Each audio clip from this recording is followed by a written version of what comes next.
Jealousy and competitiveness between YouTubers. Ooh, I feel like there's probably a couple people we can make sore with this one. That's for sure. Yeah, being on YouTube is an interesting space. There's definitely jealousy involved in it. You know, I don't want to call out channels or names, but it's such a weird like closet thing to feel, because most YouTubers you talk to, they're not going to tell you, you know, that they have these feelings of, oh shoot, this person grew and I didn't. Why is that person growing and I didn't? Why is this person's thumbnails suck, but they're growing? Why does their videos do this? And it's weird because you almost have to be really dicey with how you approach it to people, because you never know how they actually feel. I think the best way to go about it is, have we ever been jealous? Like real. Have you ever been jealous? And if you haven't, say you haven't, about someone's views, channel growing, success, sponsor, whatever it may be. Not really. I'm not really. I don't know. I guess I'm not really jealous of like that. Because honestly, even if we didn't film, we would still be doing it. True. Yeah. So it's like we do it for the love. Honestly, how long do we do without getting any? Like 8.5 years. So and I think that's funny when so many YouTubers will come on and they'll want that quick reward, right? Dude, I want my reward. Yeah. And I'm like, hey man, I started to get like $50 a month after like 8 years. And that was like working all day, every day doing it. And again, YouTube is fun as can be, but it's a lot of work when you're the one putting in you're shaking your head. I'm shaking my head because it sounds like starting a business. Like people are like, oh, you just built these stores and they're just running. And I'm like, dude, you have no idea how much work went into this. And there was so much low points and so much not making money. And you know, before you got to this point, there's even people who like will quit so prematurely. And I'm like, oh my gosh, like you just started. And sadly, you know that people aren't in it for the right reasons when the complaints start like after like 6 months. Like, dude, come on, I'm not getting the proper views yet. And this, and I'm like, you just started. Yeah. This, and I will say, and I'll to answer your question, Curtis, is there jealousy amongst YouTubers?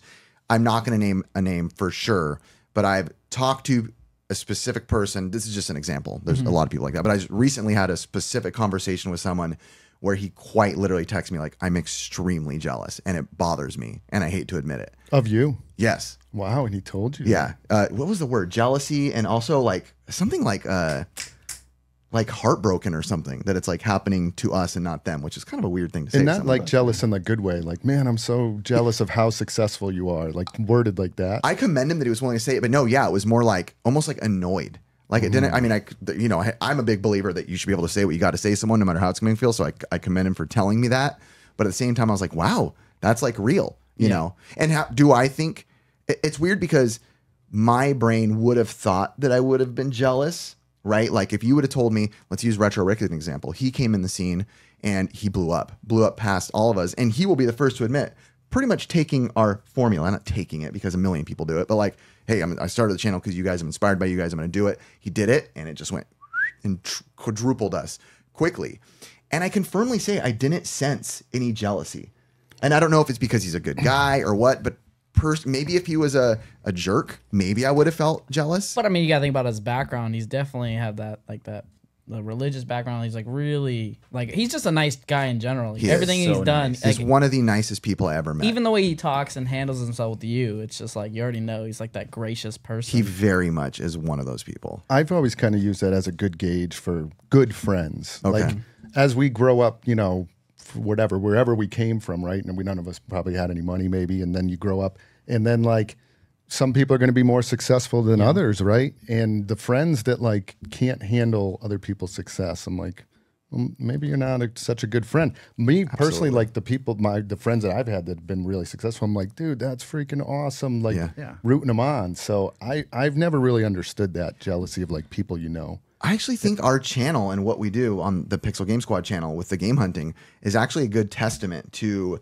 healthy, because we're in a situation where we are all competing, so to say, for items, right? We're all at the same swap meet. We're all looking for the same things, and we're all there. And we don't have to rehash that, but we have fun, all of us. We're all there having a good time. So it's like, There is no is there jealousy? No jealousy, but I want to find that grail.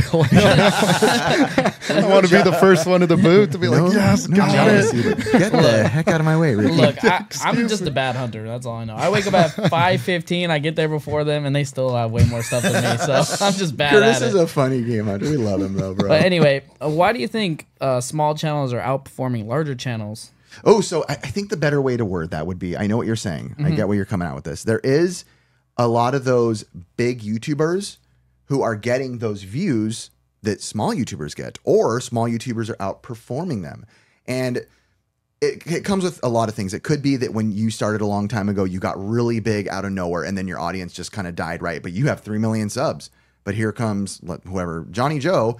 Johnny Joe's channel has 40K subs and he's getting 40, 50, 60K views per video when the same guy with 3 million is doing that. And again, I think one of the biggest attributing factors is like, I don't want to name names, but I know a guy who does that and he blew up and then now he gets like the same views as we do and he's got like multiple millions of subscribers. And another thing that I think that can be attributed to that, which has scared me before and scared other people that I know too, is that sometimes viral videos can be your worst enemy to making your channel look good. And Caleb, Phoenix Resell, actually was kind of one of those people that kind of put that in my head early on. He's like, yes, shorts are great. YouTube shorts, they're a good way to get audience. You get a ton of viewers from it. But sometimes you get these people in there where you have shorts are very easy to go viral. Shorts go viral very easy, quicker than your YouTube channel ever will. They just do. My regular videos on Pixel Game Squad, you know, we've been doing it forever. There's a ton of videos with 60, 70, 80 to 150K views. But the shorts, when I started doing those, there's multiple with well over 1 million. There's a bunch of them hit 200, 300K within a week. That's just how they are. But with that, you get a lot of subscribers from that. And a lot of them are in this mode. Flip, flip, flip, sure I'll sub. Flip, flip, sure I'll sub. And they see you in their main timeline and go, I don't even know what this is. That's my way of like subbing for real. Well, do you think in the last, like, what I've noticed in the last years, there's been some big YouTubers, gaming YouTubers, again, I won't mention names, but that have announced some retirements, you know, like they're stepping out of it.